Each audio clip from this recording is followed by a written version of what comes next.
Hi, this is David Ross, working the tax pro over the back church. I'm here on the unofficial lounge. This is you know who with the unofficial lounge. But you can call me Marvell July if you like. All right. The unofficial lounge with Ashante, Craybon, and Monty. We're here to give you the insight into some of the biggest plays you remember, involving the people wearing the stripes. We look at the grit it takes to become an official while exploring the history of officiating with the people who made it. It's more than black and white. All right, everybody, welcome back to season 4 of the unofficial lounge. Y'all thought it wasn't gonna happen, but it's happening. Hey, we pushing it this year, though, gentlemen. We pushing it. We right in the middle of the season. I wouldn't say right in the middle, but we right in the start. Normally, we have about 10, 14 shows in the can. Hey, man, don't tell how the sausage get made. Hey, we gonna take y'all behind the scenes, but right now, we about to do this one just this live in effect as the season go, because that's just what type of year this has been. All right, but we have a special guest on our show. Don't listen to the angry man. We're going to get into that, but very special guest. And this is why we do the show, is because I wouldn't have known this gentleman without football. And now I consider this gentleman a friend. I don't know about that. Oh, here we go. Hey, but before we really get it going, let's get an intro in. Welcome to the show, Mr. Anthony Britt. Oh man, hey man, we have Q involved on this guest search right here. So pleasure to be here, man. Regardless of what the angry men are saying. I think we meant to talk to his dad, Carl Britt. You know what I'm saying? But we got the wrong Britt. Oh, here you go. We got the right bit, but we will get Mr. Britt on in the future now that he's retired and chilling out in the world. So he got some free time on his hands. So we'll get him on the show. But we're gonna start out where we were supposed to, Britt. I mean, I know your dad was involved in officiating, but how did you get involved with officiating? Man, I'm gonna tell you, I saw one of his checks from the Holiday Bowl. I'm not even gonna lie, man. I was one of them that I was coaching, and I didn't like football. I mean, I didn't like officials. They were who they are. And he was like, "Man, I'm doing the Holiday Bowl. Come on down to San Diego." So I drive down, and we sitting there in his room, and we having a cold one. And he was like, "Oh, hand me that over there on the nightstand." And I look at it. I'm like, "This your check?" He was like, "Yeah." I said, "For one game?" He said, "Yeah." I said, "Oh, I'm finna do this." do you think he did that day too? Do you think he did that purposely to motivate you? Yeah, he did. He did. He been trying to get me. He was always trying to get me to do it. He was like, "Man, that coaching ain't the business. You can do officiating for years." And I'm like, "Nah, man, I can't do that." But he showed. What about the kids? What about the kids? Yeah, man. Yeah, hey, you know what everybody say about them kids. I'm being PG right now, but but yeah, that check for a bowl game back then was good. Right. Oh yeah, that's back then. Shoot. Yeah, right. So I was like, "Oh yeah, man." I literally it was a comma, huh? Hold on. Yeah. Sidebar real quick, because Ashante, you said, "What about the kids?" Have y'all watched the documentary on Max BS High School? I got it recorded. I was gonna watch it today. I never heard of that. Oh boy, it's about the made up high school that played IMG Academy 2 years ago, and they got blown out on ESPN. Yeah, it's a good one. So people that's watching the show, watch that. And Ashante, when you say it's about the kids, it's about the kids, man. That brother was wrong, boy. That brother was wrong. As I say it sarcastically, y'all know my motto. Yeah, exactly. All right, so Britt, you see the check, you jump into it. You're here in the LA area, correct? Correct. Born and raised. So you just go cold turkey, walk into a LA high school meeting? I mean, what's the next step? Yeah, so I call a buddy of mine. I knew he was an official. And I said, "Hey, man, I'm going to jump in and I'm going to do officiate next year." And he was like, "All right, here's the schedule. Come to the meeting." So, I go to the meeting and everything, and, they like, all right, you in this class, pay your dues, blah, blah, blah, all that They stuff. put you a back judge? Yeah. What's that? They put you a back judge? Nah, man. I mean, the beautiful thing, and they's like, you starting off at line judge, front and center. That's where you start off with in Everyone LA. does, yeah. You on the line of scrimmage. That's where you learn.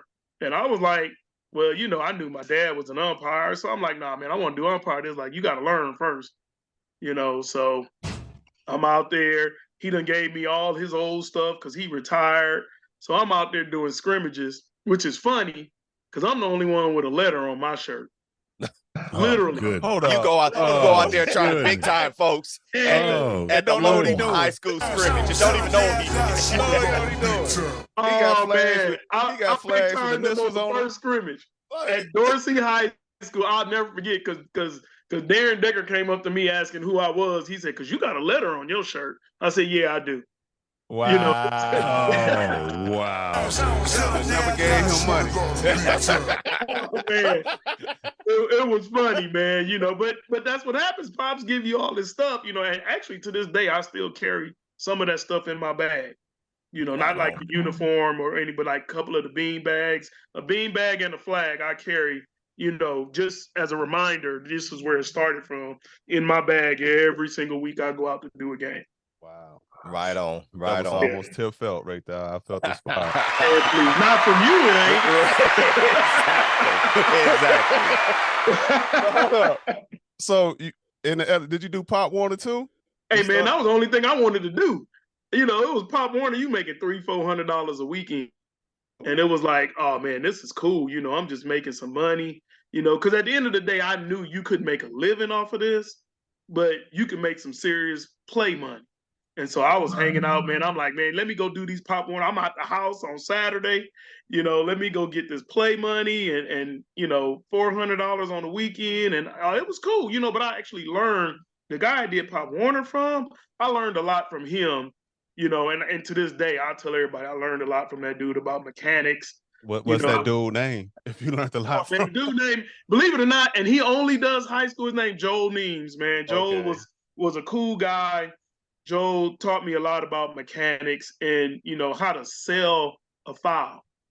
He was like, you could be wrong, but if you look good throwing it and doing your mechanics, everybody gonna believe you. And that go a long way.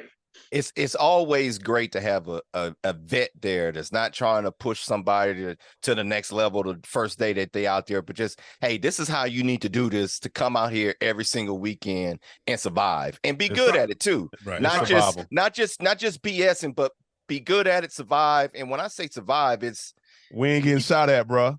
Well, not just that. It's a whole lot of pressure walking in. You got people yelling at you and it's doing Pop Warner, Cravon. We ain't going. If you hear somebody say, don't let me. No, Ashanti. I know you always go extreme to that mechanism, but it's not. It's not always somebody going, hey, I'm gonna go pop to the trunk. Right. Right. It ain't even ever happened to you anyway. Exactly. Oh, my baby ain't playing. What y'all out here doing? Hey man, I've seen them pop the trunk. All right. We've all seen it, but just the day-to-day of you being a new person out there getting into something that can turn out to be, which we'll talk about for you, something that was a whole lot more than Pop Warner. But a lot of people don't make it after that first year because they like, man, I'm getting some play money, but I don't want to hear nobody fuss at me for no 8 hours a day and ain't nothing that anybody is going to protect me and do anything about it. I don't even know these people. They yelling at me. They don't even know what they talking about. Yeah. To where it's like, you know what, enough is enough. I can go do something else on my weekend. You don't even know what you're talking about. True. That's where you got to sell it, like Britt said. Right. Exactly. I mean, so what was funny was when I started doing Pop Warner, there was 3 leagues in LA. There was like the Snoop League. Everybody know about the Snoop League. There was Junior All-American, which was kind of based out of Orange County. And then there was the Valley League. And the Valley League was like the lower of the ones. So, and I was like, I didn't know a lot of officials, back then. And I knew like about 3 or 4 dudes, to be honest. And one of the dudes I knew, he's like, man, I go out to the Valley every week because the old boy give me like 3-4 games a day. So I said, I'm going to go do the Valley. Valley folks was just happy their kids was playing. I did the Snoop League one time, man. And I was everybody going to the NFL. Yeah, yeah. And I coached in the Snoop League when I was coaching, and I'm like, man, y'all just unrealistic about these kids. So I was like, I'm never gonna do that. Junior All-American was kind of a combination of Snoop League and Valley League, and then Valley was we just want our kids to play. So they out there playing. A couple of parents was, my kid is the next, Dan Marino, whoever, but they were like, they wasn't getting all on the officials or nothing like that. So it was cool, and it was just a way to just learn how to, officiate and watch some good Pop Warner football. Nice. Now, we don't really have to ask how you took the next step, or what made you take the next step of, trying to move up. You already knew it existed. Unlike some people that come onto the show, myself, you didn't even know the next level existed. What made you start taking it even more serious to where, you just didn't want to do the Pop Warner and the high school and so on, and following your pop's footsteps? Pop Warner was going away. You didn't even go lie. The money's gone. The Valley League was collapsing. Hey, man, them 3 leagues that Valley, Orange County, Snoop was all condensing. Teams was leaving, so you wasn't getting 5-6 games on Saturday.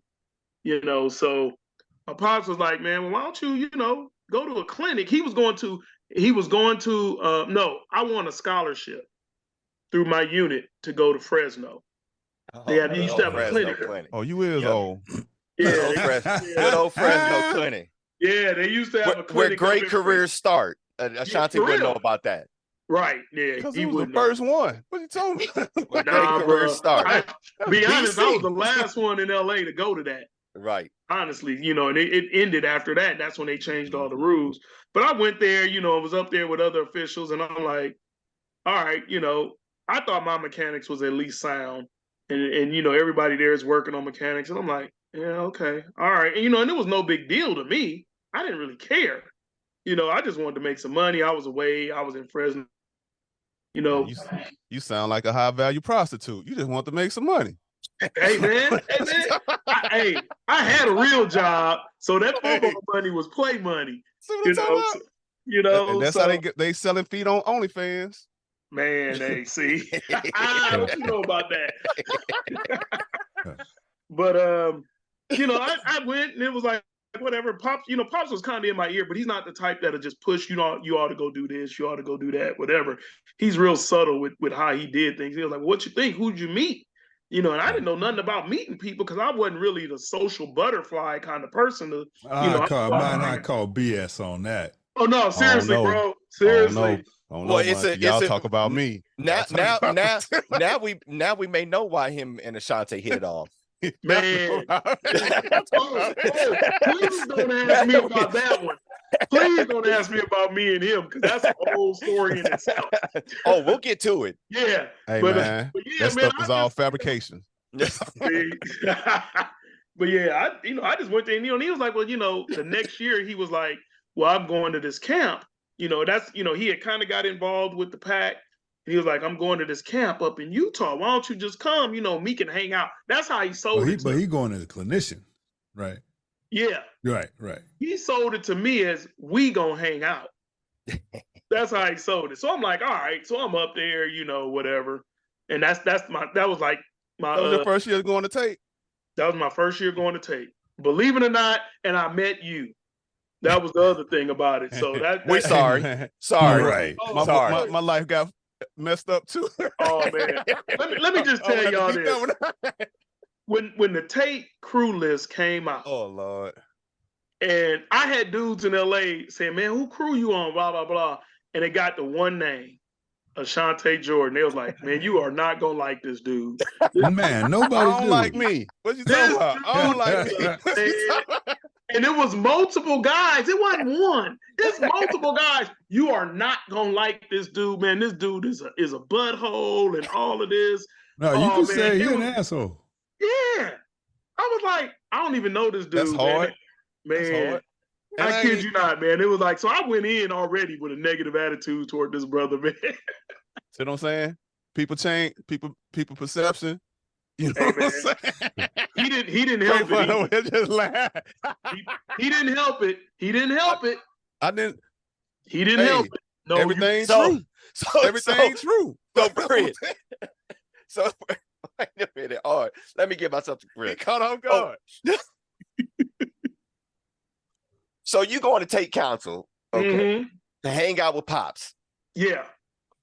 And you come away with meeting Ashanti. And you were pre-warned about Ashanti. Yeah. All lies. Did he do anything to change the perception? No. Nope. Absolutely not. Leave up to everything people talk about. Absolutely not. We get, we get the referee talking about, man, we having a crew meeting, all of this. I'm thinking this. And remember now, I'm not big on the camp thing, so I don't know what's going on. Man, this dude like, what we having a crew meeting for? I'm like, but dude, I thought we should just at least get together and bond. He like, no. So in our scrimmage, they had the big field. We on the big field in front of all the supervisors and everything. And there's a fight. 2 schools fight. We break it up. This dude's a deep at the time. We break up the fight. He come in there against everybody on the crew. Everybody. We break up and we like, nah, man, we got this. I'm telling my pops, man, I got this. We gonna roll with this. We can handle it, but we didn't know they was this serious about it. It was 2 Vegas schools that was right. That was the day Steve told the coach, Cravon. Oh, okay. That was the day Steve Strimley told that friend of the show. Yeah. Steve was ready to cancel the whole camp. It was over with. Because it was a bad fight. It was a bad fight. But the coaches accelerated it. The coaches did nothing that day to, de-escalate the situation. They was on, throwing fuel to the fire. So it was bad. It was bad. And they did. And it was like, well, look, man, first of all, tell us this is 2 rival schools. Number one. Let's at least let us know what we getting ourselves into. And then we could, adjust accordingly. And 2, everybody, Steve, oh no, we need to just end this. Oh yeah. Why? Steve was ready. But okay, but it was the backstory. The coaches was we're not worried about Steve in this scenario. We are worried about Mr. Jordan. What did he run in and say?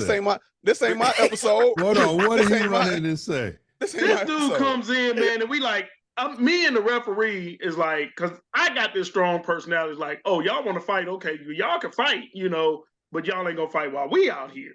Because now I got to listen to the dude up in the stands talking about why you let these dudes fight. So I'm trying to, because I got moved to umpire like literally my 2nd year. And this dude come in, nah, man, they fighting, man. We ought to just let this go. And all that. I'm looking at him like, shut the hell up. He's like, man, roll with us. We can control it. I'm telling my pops. No, I'm telling David Coleman. No, we ain't. Everybody. He wanted what's that dude that got popped in JUCO, knocked out? Oh. Man, dude. No, that's disrespectful, man. All right. So moving on from there. And was I wrong though? Hold up. Everything I did, was I wrong? Looking back, hindsight 2020. No. When you talk about yes. We was there to impress supervisors, and you wanted to get off the field. You was wrong. No, I'm talking about all the other antics that you felt. Whoa, you were who you are. You're supposed to be there to work on your mechanics. You were supposed to be there to learn. Amen. To learn and work on your mechanics. He is who they say he is. It's not a learning environment. I can't help it. I can't. See? He is who they say he is. All right, we gonna have some more follow up on this. I disagree. Because it moves forward. And at some point in time, we'll get. Hold up! This is the funny thing. We end up being on a JUCO. Oh yeah, that's the next part of it. We end up on the same JUCO crew next season. You ain't asking me my impersonation. But wait. We get on the JUCO crew. I'm like, this that Umpire. Ashanti, since I ain't gonna put nothing out there too much on you, bruh. Which JUCO crew is this for you, Ashanti? 4. It was number 3. It was number 3. All lies. Number 3. Okay, so now, Britt, you just met him, but now you're moving up. You're going to JUCO. What was your reaction when you saw that he was going to be your crewmate that season? Well, I mean, what was your initial reaction? Just because you left Tate one way, and then you get home, which we know Tate and the JUCO cruise came out maybe a couple weeks after. It wasn't that long after the camp. that you found out? Week. So I got hired in the JUCO at Tate, and Rich Colin was like, "Hey man, your referee gonna call you this week." He called me that Wednesday. Right. He said, "Hey, you on my crew named Mickey Edwards. You on my crew, blah blah, whatever." I said, "All right." So when the crew list came out, I see the name, Ashante Jordan, and I'm like, "Damn!" But me being me, I'm looking at it and I'm like, we the only brothers on the crew. Right. You know, and so to me, that meant something. We the only ones on the crew. Okay. We can't be at odds. Right. You know, how did I know we was at war? He was the one at war. All right. So I'm so but hold on. Hey, Craven, this whole interaction is eerily familiar to me. Yeah. Because that's the exact same thing that happened to me. He was an asshole in Dallas. Houston. In Houston. Man, this dude. Next year. We on the crew. Look how life work. Ain't God good? Ain't he good? So let me ask a question. Who brokered the treaty? Who was the first person to step out to broker the treaty? Me. Okay. Me. Because I figured I had to get to know this brother, man. I was like, you know, it's something about him. And the first thing I found out, he's an engineer. And I said, okay, I understand that. Right. Once I found that out, I knew how to deal with him because I deal with engineers on my job. So I knew how to deal with him. So yeah, because y'all both like Tommies. Y'all got them jobs we talk about, but we don't really talk about. Y'all go to this building, but you don't really go to this building. Yeah, y'all can relate on that. Y'all can relate. So we became like, I was like, man, I'm gonna talk to this brother, you know. And actually, God, I hate to say this, but I'm gonna say it. I actually learned stuff from this dude. I have though. I he studies. You know, I mean, once you get to know him and know his personality, you understand. Oh, okay, yeah, he's a butthole, but the funny thing about him being such a butthole to almost, I can't say that he never came. I learned how much a butthole he was after we became cool, and I'm like, dang, this dude. But he's a terror. Right. But he's still my boy. But what's so funny about it is that everybody else, I shouldn't say everybody, a lot of people with initial reaction to him was like, y'all. But then yet when you sit back and you hang with him, he connects so, I don't know how he do it. It's like he got all these little connections. I introduced him to somebody once, and then all of a sudden he calling me, telling me, hey, bro, you want to go do like, how you find it? Oh, I talked to so-and-so. Right. Like, how you know him? Hey, remember you introduced me to Yeah. That's him, man. So he is very resourceful. We give him a hard time, but it's funny because everybody have that initial, perception. Yeah. But I mean, I really know if I'm feeling it. Right. It's all true. That's why I tell people. Whatever you heard probably was true. You know what I'm saying? Yeah. 100%. Own opinion, How'd the first year of JUCO go? There we go. How did this first year of JUCO go? Because this is your first year dealing in JUCO. This Ashante is probably one of more of the veteran people on the crew. Yeah. Moving on this crew, especially because you guys started coming into the transition to where it was a bunch of JC crews, which that wasn't the norm back in the day. The referees y'all started. Yeah, it was. Y'all started getting to where JCs was all about the crews and the referees. Yeah. That's all you got to see of each other. So how did that season progress along with the team? It went good. Like I said, I learned a lot. Number one, about preparation. Not only from the crew, but just from everybody in general. I learned not to wear purple suits. Who had on a purple suit? You? I didn't. Man, bro. You can't. Purple. This dude was colorful, man. I might have on a purple shirt. Does it go right along with the lavender bag? I don't have a purple suit. I had on it was close to purple. It was gray. No, it wasn't gray, man. It was anyway. But I mean, the first season went good because I learned a lot. Believe it or not, I learned some things from him, and I learned I can argue with him or whatever. I could argue with the referee. You know, at the time, our referee. Disagree. You could disagree. No, you could disagree with the referee. You can argue with Ashante. That's right. Me and Ashante argue. And look, to this day, he threw that phantom flag. He threw a kid out for a fake punt. Exactly. I'm like, and I told him it's not gonna show up on film, man. You should let it go. Nah, he punched him. I'm like, dude, nobody saw him punch. It's like what we were talking about earlier. Did nobody else see it? Let it go. Nah, he gotta go. Yeah. Yeah. And but that was a good lesson that I learned right then, because it didn't show up on film. Yes, right. He did punch him. I'll give that to JC Ball though. That's one thing is they in Southern California, they do a fantastic job of allowing you to get film. You got to figure out what to do with it. Yeah.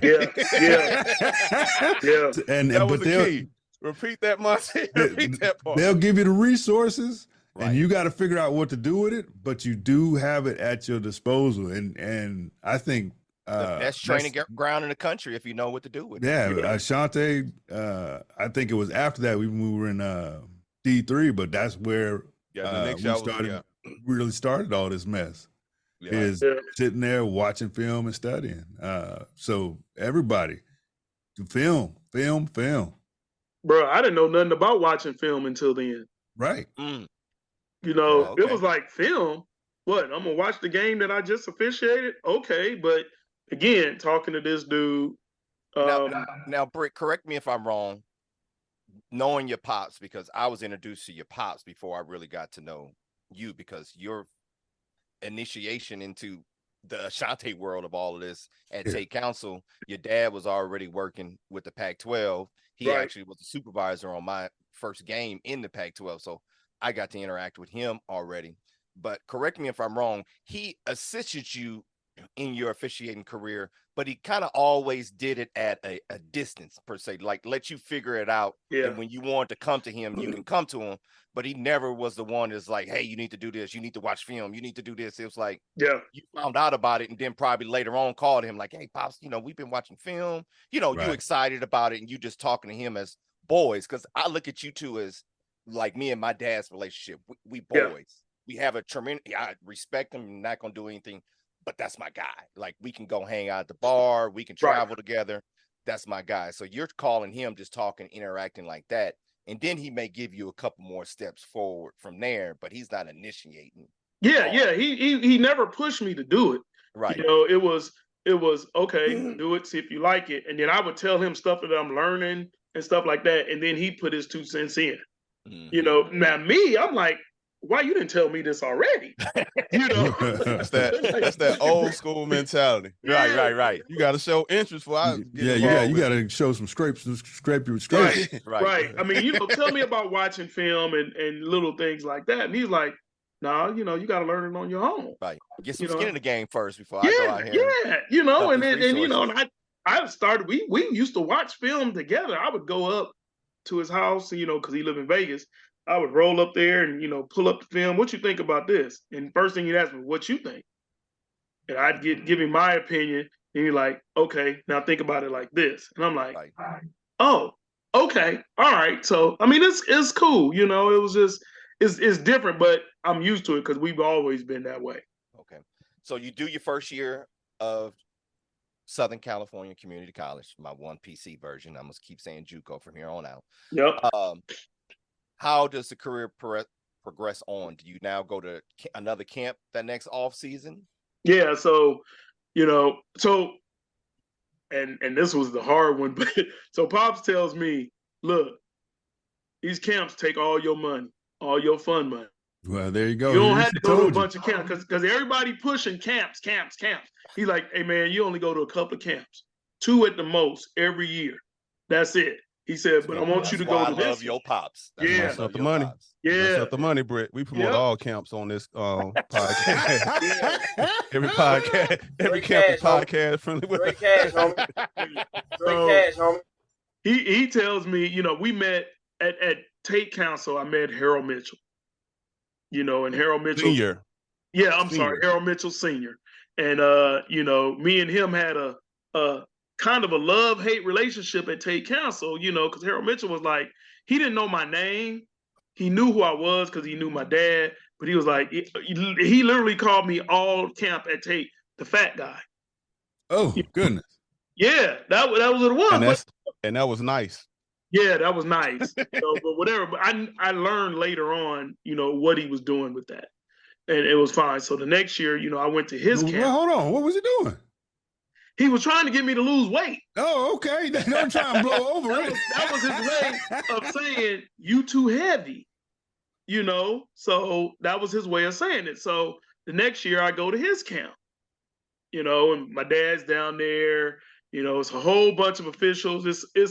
It's a world I had never seen, and I go down there with a couple of LA dudes from my unit, and, we hanging out, whatever. And I'm literally staying close to them. Again, I'm not that social butterfly that I have become. I'm just hanging with them dudes. And, I see they, if you went to that camp, you knew about Eddie's Corner. And so I heard the stories and everything. And I'm like, man, y'all want to roll down there? Let's go down to Eddie's Corner or whatever. And they like, no, we just going to kick it in the room. I'm like, all right. Wrong thing to do.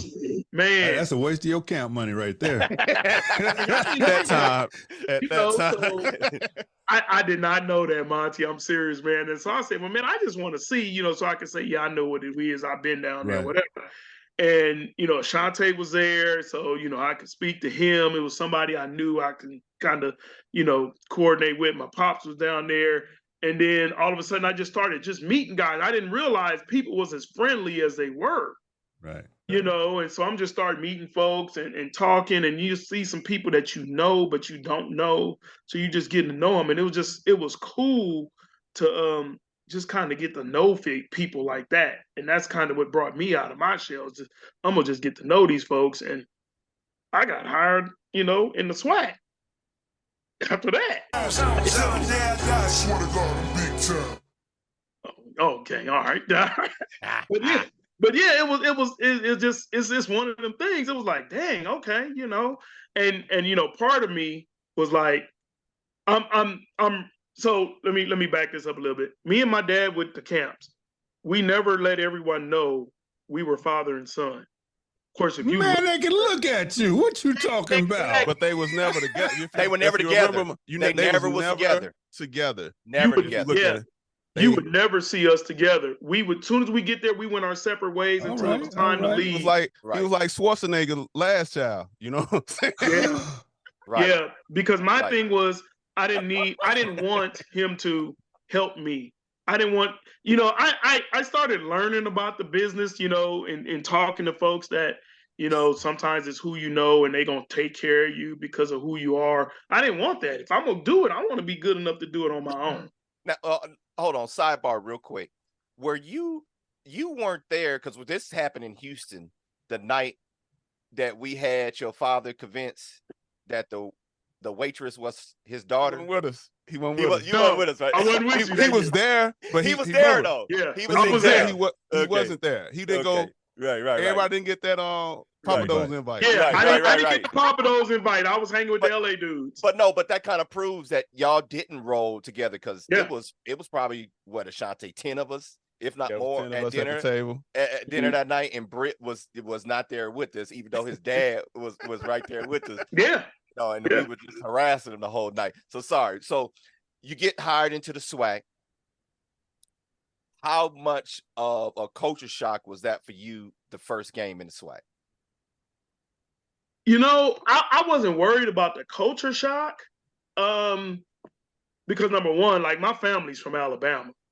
They from Birmingham / Anniston. So they what's that? That's in Montgomery. So I've been down there before, so I wasn't worried about the culture shock. I just wanted to be good then. Now I'm in talking to all the people I know, starting to learn and meet new people. It was, one of the things people said was, you don't want to be in the SWAC long. Well, when I say culture shock, I'm more talking about going from Southern California JUCO to where it's just a football game. Barely anybody in the stands, no bands, no theatrics around, right? Right. And then you may not know everybody, but everybody's from Southern California, to where all of a sudden you're in the SWAC, HBCU. The bands, let's just face it, are the most important thing to that football game. You know, the football game surrounds the band, right? Yeah. It's not the other way around. Yeah. And with Mr. Mitchell, there was a lot of diversity as far as nationwide officials being from all over the place, being involved in the SWAC. So that culture shock of all of a sudden, hey, there's more to it than just showing up 3 hours before a game. Yeah. And everybody's been in the same meetings, to where now you got guys that you're meeting for the first time from different parts of the country, and dealing with the whole, this halftime is about to be 30 minutes. I mean, it wasn't an issue. I mean, because so in the LA unit, we had guys in the SWAC. Mm-hmm. We had at the time, I think it was or guys who had been in the SWAC and had moved on. There was Apollo Martin, there was Mike Marsh, and I talked to those guys, and Darren too, right? Yeah, and Darren Decker, and they were guys that let me give you that, first thing he said, hey, let me tell you what's gonna happen. There you go. So I was prepared. Okay. They told me straight up, they said the first game, all they're gonna tell you is everything you did wrong, and they want to see your reaction. They ain't gonna say nothing about what good you did during the game. They gonna talk about you like you the worst official that was ever on the field. Who is they? Supervisors. I'm sorry, Harold Mitchell and all of his supervisors. Harold Mitchell. You put names on it. I'm gonna put all. I can tell you, man. It was, but you know what? They prepared me for what I was gonna deal with. I wasn't worried about the crew, to be honest.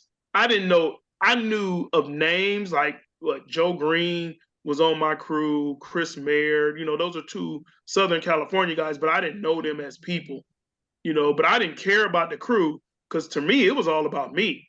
I'm going out here, I got to do good, whatever, because at the end of the day, everybody who knew my last name, it's attached to my pops.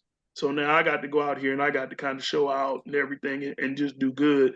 So I was more worried about, dealing with the after effects, because I couldn't be an official in my younger days because I wasn't going to take the criticism.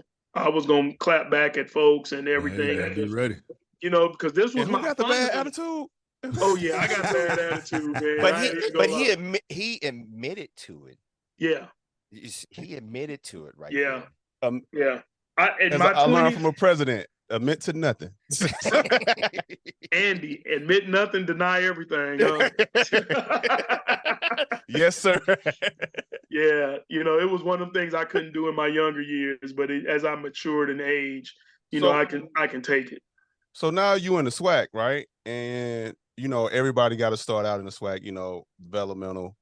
But now you get the call that next year you on a crew. How was that experience going to you working with? Because now your first year you working with every different, all the referees are pretty much you a free person at will. Man, Mr. called you. Everybody interchangeable. Yeah, but Mr. called you Tuesday about a game Saturday. You got to take. Yeah, and he did that. So my first year in the SWAC, I had 6 games. And I was airing. I heard that's clap. in the SWAC. Yeah, that's a lot big of games, Jack. It took Ashante like 4 years to get 6 games in the SWAC. Bro, I was put my business out there like that, bro.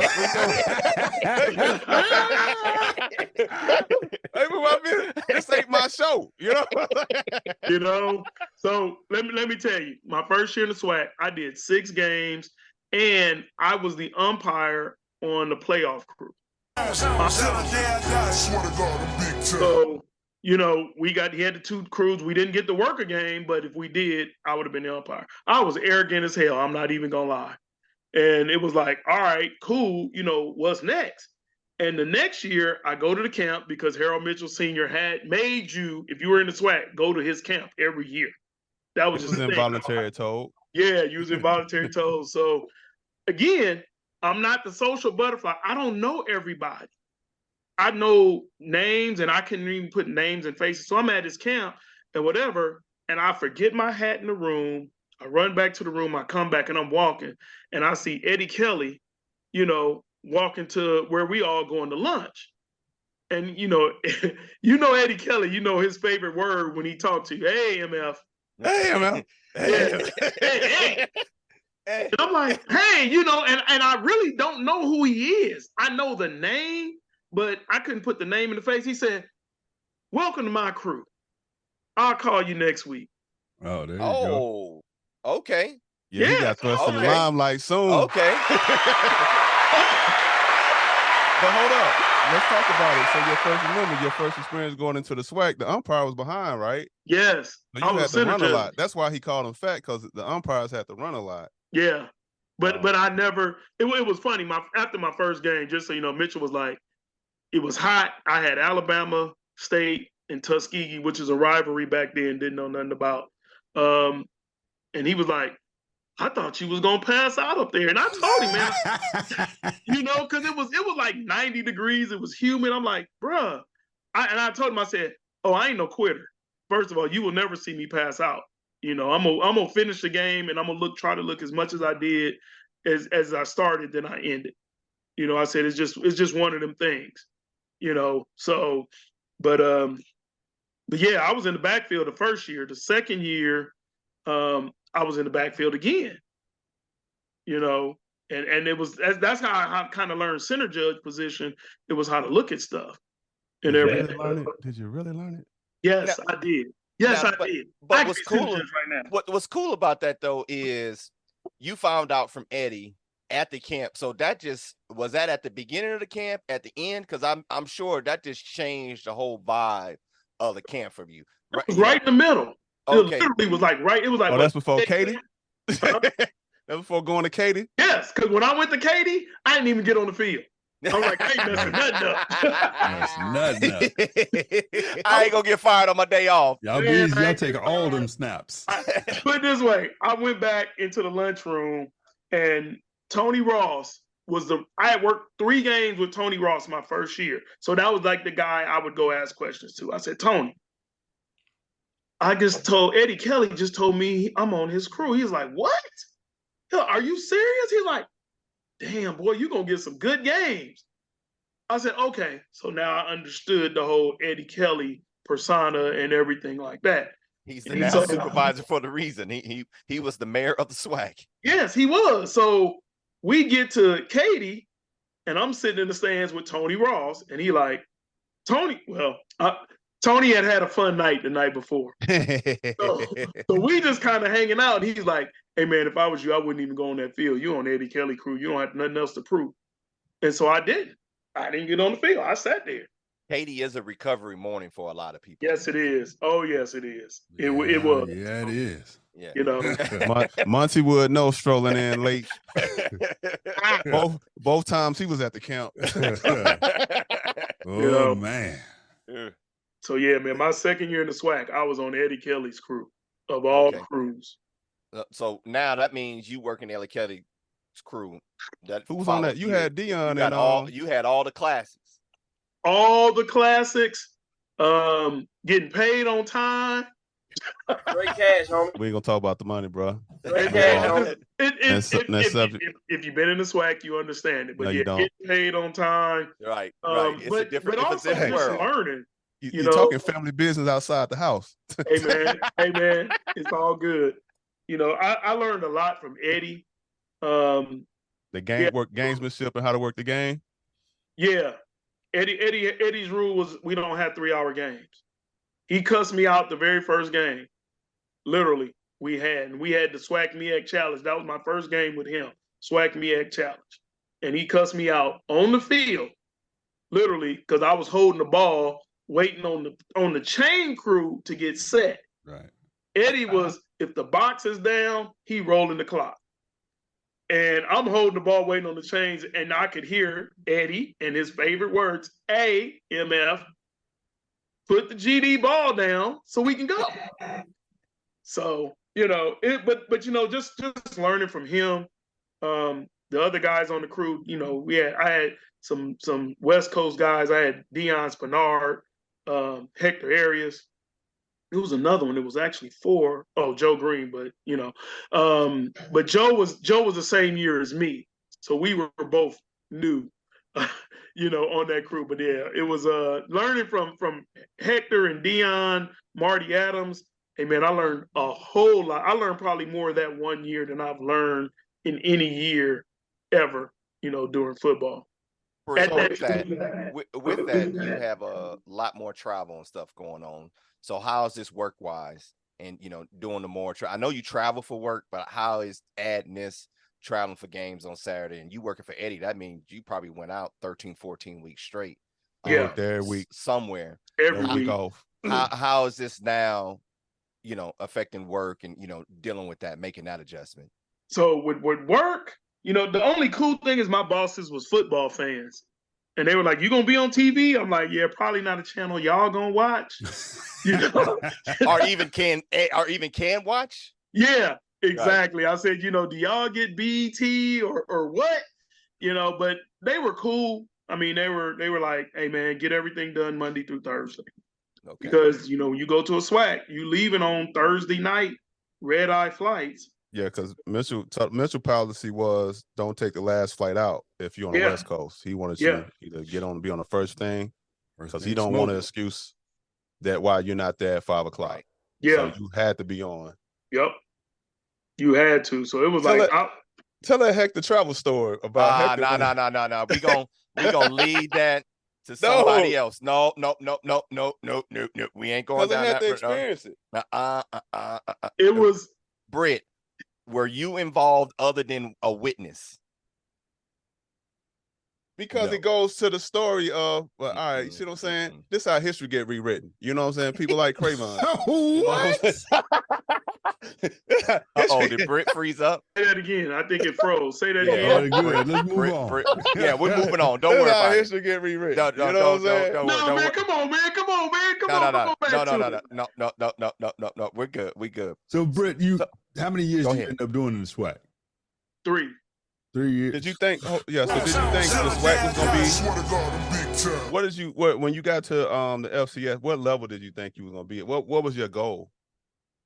So honestly, my goal was when I got to the SWAC, my goal was I wanted to do more bowl games than my dad did, and the one game he didn't do was a national championship. So that's still my goal. So I knew I couldn't do a national championship unless I got Power 5. So it was all right. I know he did 4 bowl games in his career. Had 2 back in the day. Yeah, they didn't have as many as they did, but but he did. He did the Holiday Bowl. He did the Cotton Bowl. He did some major bowls. He didn't do like a Camellia Bowl. Yeah, they ain't had that. Yeah, exactly. So that was my goal. Is like, okay, I want to do one more than he did, but I want to do a national championship. So when I got to the SWAC, I was like, all right, I'm making X amount of dollars. I'm not gonna put it out there, but I know how much my airfare and my hotel is. But I got to move on, because I'm not making no fun money. It's always about the money. And I had no fun money. I was just traveling and getting out the house and, getting away from the job. So it was like, all right, what's next? But again, back in my mind, I'm like, you don't need to go to all these camps. So I went to my 3rd year in the SWAC, right before the season started. I went into, right after the season, I went to Don Taylor's camp out. And I did that because Don asked me, he said, man, we need some LA dudes to come to my camp, because LA dudes wouldn't go to his camp. And he was like, man, we need some LA dudes to come to my camp. I said, all right, I'm going to come, and I'm going to get like 4 of them to come with me. Whatever. Did that. And that camp is January, right? Martin Luther King weekend, right? Yeah, Martin Luther King weekend. So by then I'm starting to recognize who supervisors are, and everything like that. And so I go up and introduce myself to this one supervisor, Gerald Austin. Yes, at the show. There you go. And he's like, yeah. And he's like, I already know who you are. That was literally, he said, hey, I said, hey, Miss Austin, my name is Anthony. He said, I know who you are. And that's what we always say. That's what I always say. Yeah. It ain't about who you know, it's who knows you. That's how all this stuff works. And his comment to me, in his exact words, he said, yeah, I've seen you on the field, but I can't hire you because of your last name. And I was like, well, I'll change my last name to Johnson right now. I mean, because I knew, You submit that paperwork. man. Ocho Cinco. Ocho. Just call me you. Right. But after that, I had to go ask some people. I asked my dad. I asked a couple of close friends. I think I even asked Ashante. And that's how kind of close that we kind of got. All those years is what the heck did he mean? Because I didn't know, what he meant by that. And so, a couple people told me, your dad works as a supervisor in the pack. Everybody got you pegged to go there, or that's where you want to go, knowing I want to go wherever there's a check. Pay me. I want to go work some football. I want to get paid. Man, A nice tricking. I don't condone tricking. Shut up. No, but I mean, I didn't care, man. I didn't, it wasn't that I wanted to go to the Pac-12. It was, I want to go somewhere where I can work a major bowl game and I can work a national championship.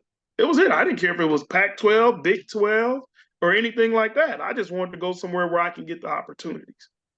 So, now, did Gerald wind up hiring you that year, or did you have to wait till the following year? Gerald did hire you. He hired me that year. It was okay. It was like 3 weeks after the camp, and he called me. So I got hired in Conference USA. That's he hired like 8 people in California. So he calls me, and he says, I actually answered the phone when he called, which was funny because if you know where I work, I never have access to my phone, and I actually had it with me. And he was like, I'm going to hire you in Conference USA. Our umpire is at the traditional position, which I had already moved back to the traditional position, and we do a lot of running. Are you okay with that? Traditional position is the back judge, right? And that's coming up. That's coming up. It was called the ump judge. Yeah, the ump. But I was like, I'm cool with that, or whatever. He was like, okay, well, you'll get some information. Blah blah. I'm like, okay. So, again, I had been talking to other officials and learning, and by then, I think by this time, I know you guys, Monty, Cravon, in addition to Ashante. So I'm getting information. So I figure, okay, you're going to be on supplemental in Conference USA. You'll probably still be working SWAC. So about 2 weeks before Conference USA Clinic, I get a call from Gerald Austin that says, I'm putting you on the crew. Okay. I mean, to me,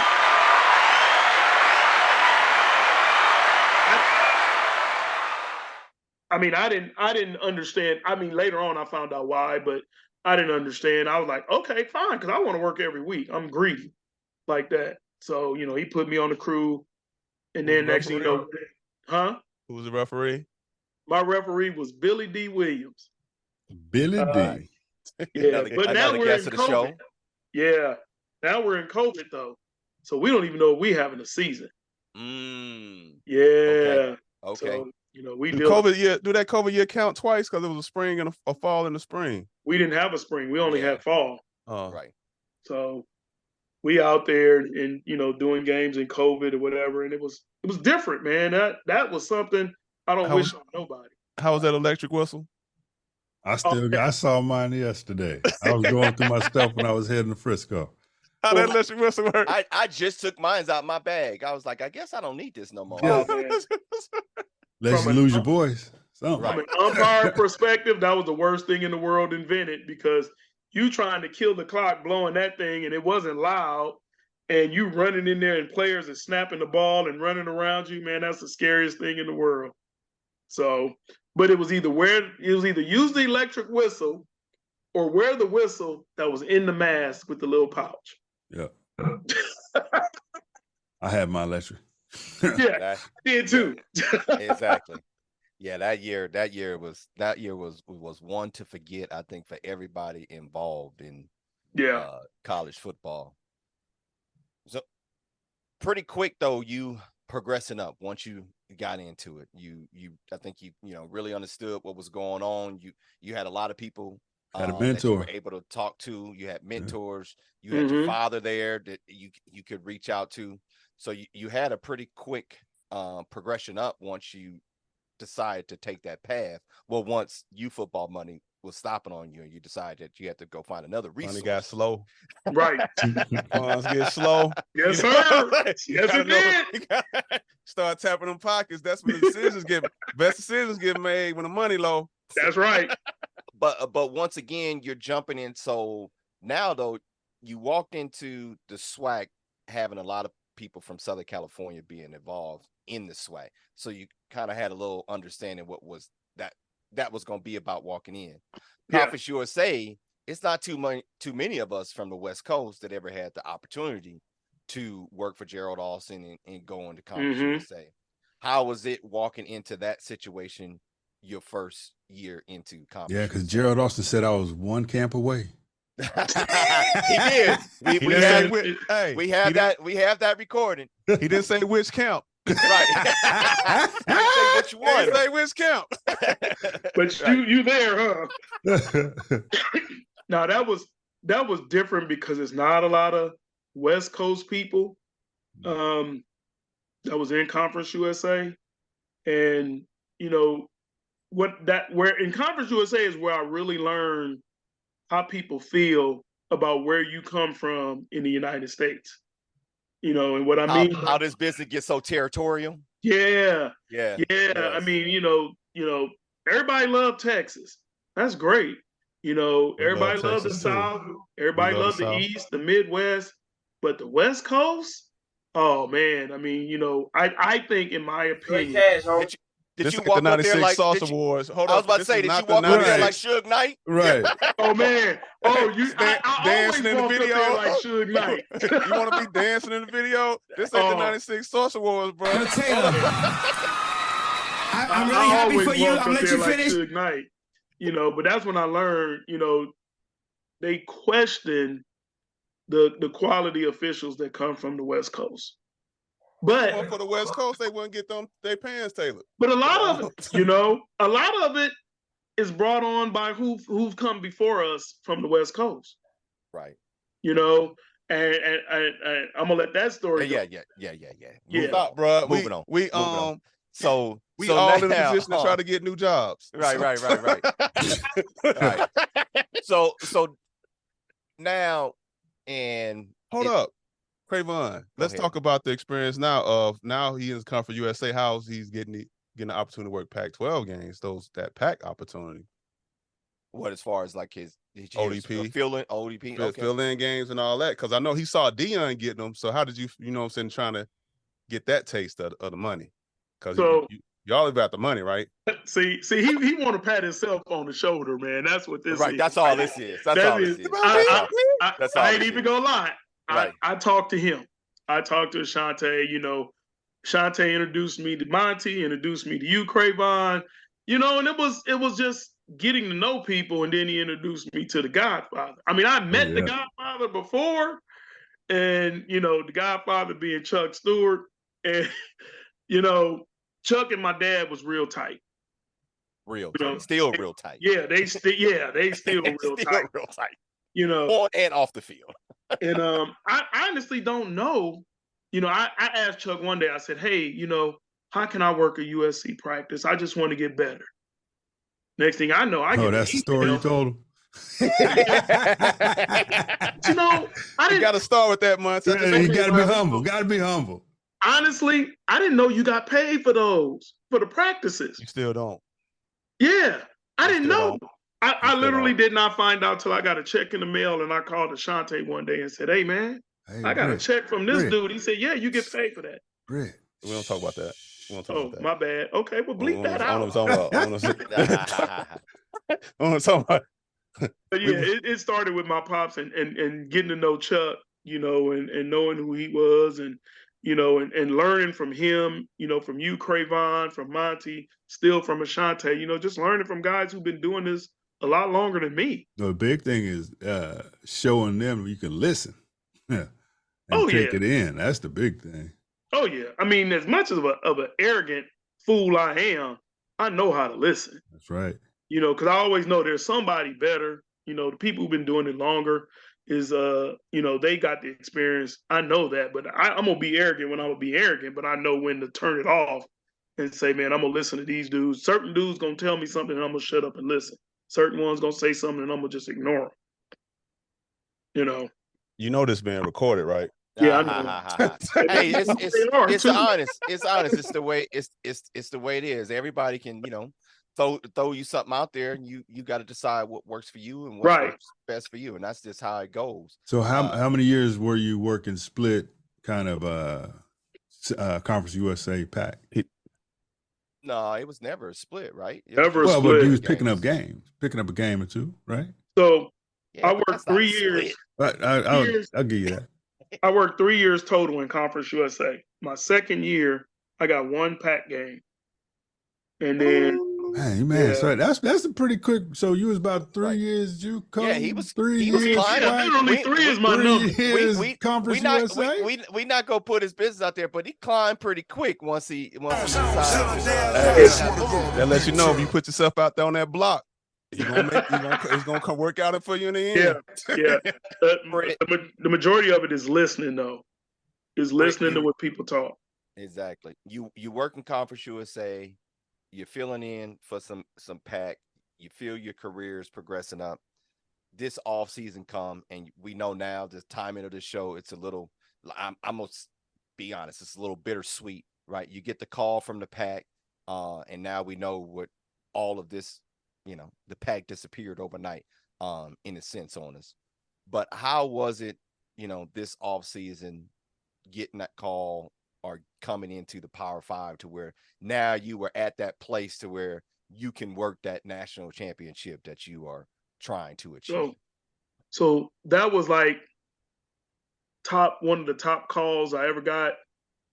First, David Coleman called me, and I can't use my phone at work. So I go outside, I check my messages.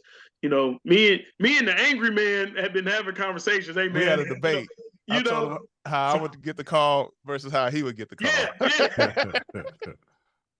Well, how we gonna react and everything. And so I look at my phone and I see a missed call and I see the last name Coleman and I see the first name and I don't recognize it.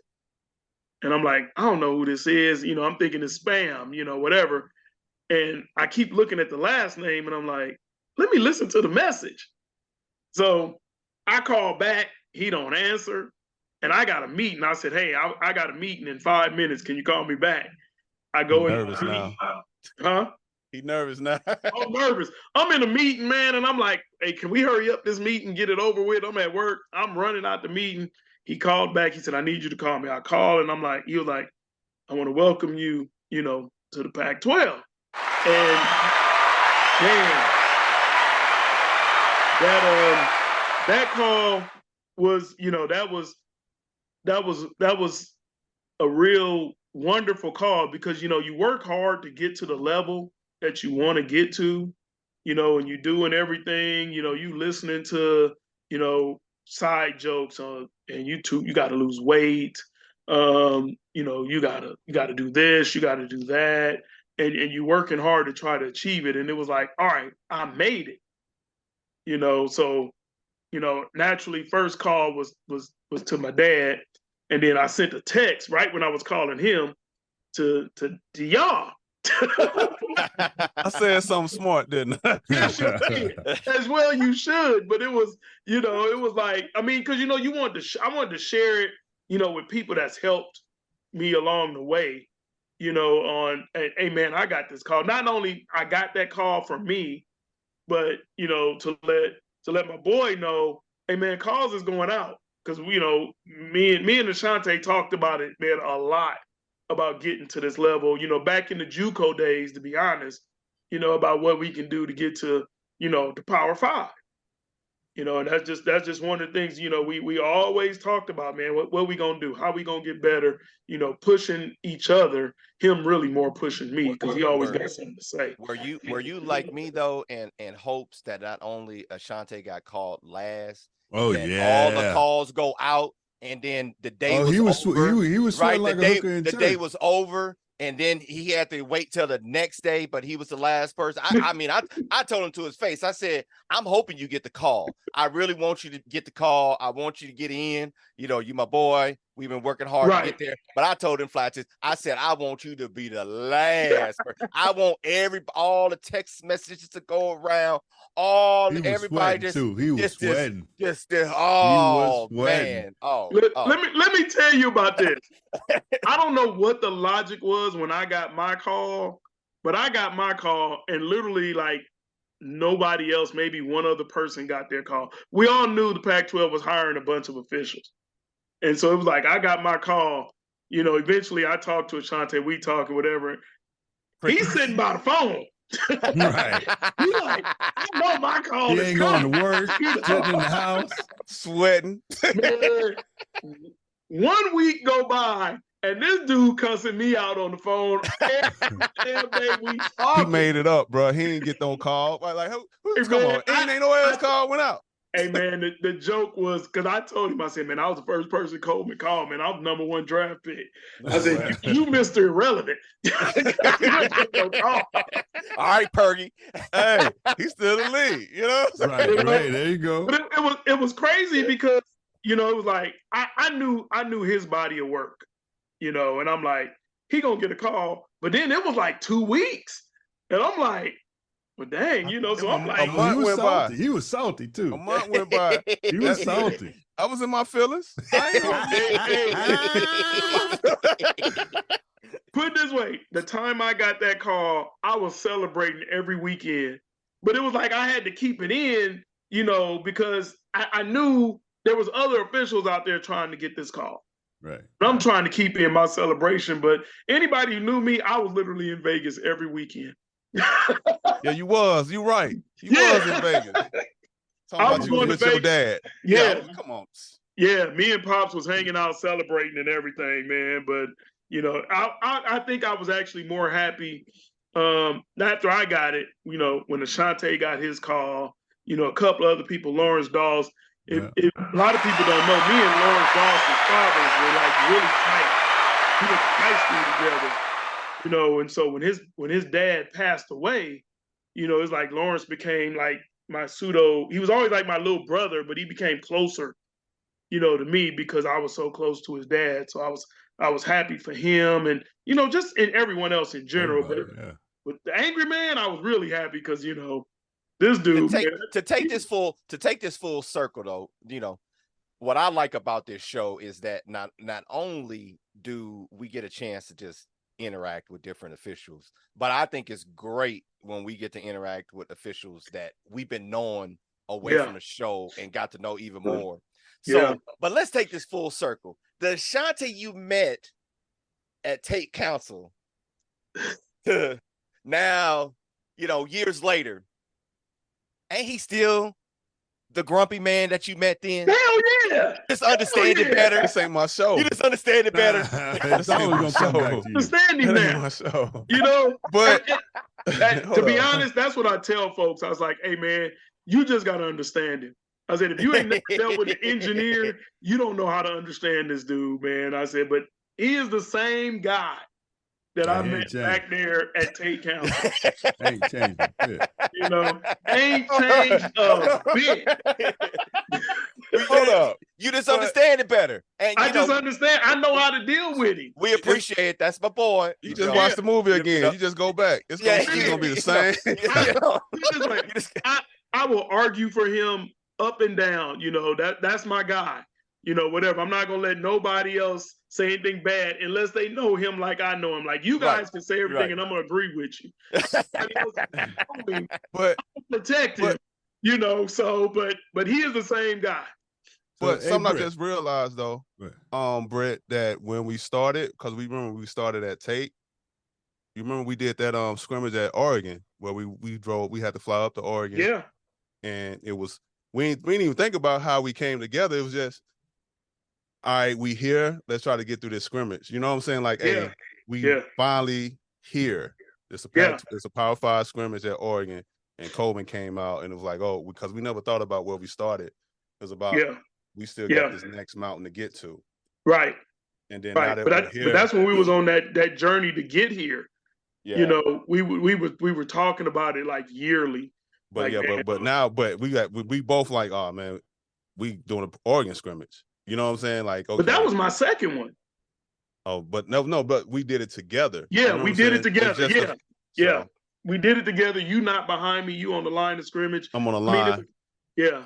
So it was interesting, you know, to come full circle that way, considering because we did high school games too, and I used to tell you I'm a better line of scrimmage official than I am deep. But, He did. I thought he was lying for sure, man. I'm like, hey. dude, you ain't shit. Yeah, you see, I'm nice on line of scrimmage in high school. You know what I'm saying?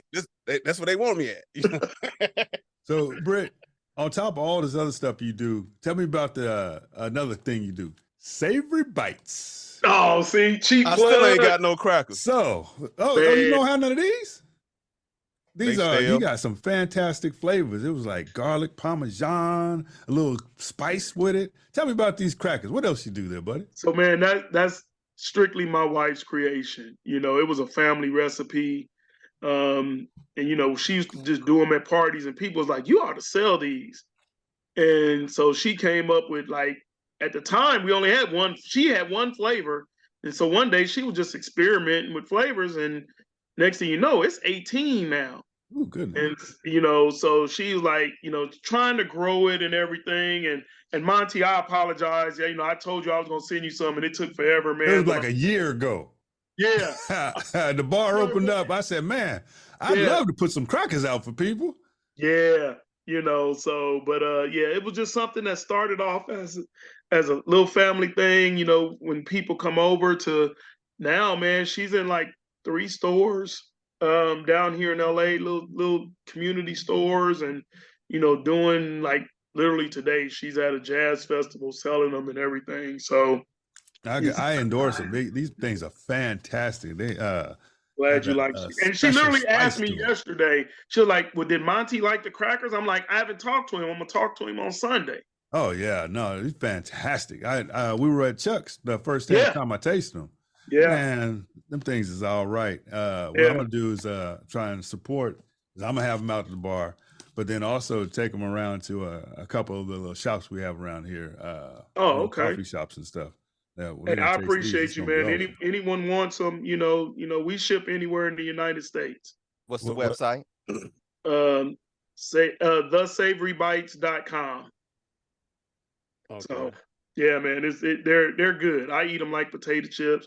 They're vegan friendly for those folks who are vegan, you know. So Sean can eat them? Yeah. I think he had like 1 or 2 at Chuck's house, you know. You know, Chuck's granddaughter. Oh no, the way Monty was eating that bag, I don't think anybody ate them. Yeah, man. So, but you know, y'all family. So whenever you want some, man, just let me know. I take care of y'all. I just send them. Right now, I got spicy garlic crackers and then the smoky barbecue flavor crackers. Man, I can't wait. Yeah, she sent you. I was like, I seen the box. I'm like, where you sending that? She's like, no, this going to Monty. I'm like, dang, Monty getting all those? I appreciate it. But everybody, PCH Street, come out and get some of these crackers. I'm gonna put a link of it on my website. We'll put a link of it on the Unofficial Lounge site too. But man, just one thing that this avocation we say affords us to do is some of these other things. So hopefully with all this realignment, don't go away. No, man, that's the key, man. And on that note, that will be the end of this show. we ain't gonna do a we ain't gonna do a what's the end? We ain't gonna do a closing one. Anthony, Britt, y'all. You know what's the funny thing, man? It's what's really funny, and this happens like in all my officiating career. Everybody called me Britt. Oh yeah. It's funny when people call me by my first name, you know, because a lot of people don't know his first name is Anthony. You know, everybody calls me. I hardly ever, I never call you Anthony. It's Britt. I know, and that's what I answer to the most. You know, which is just funny.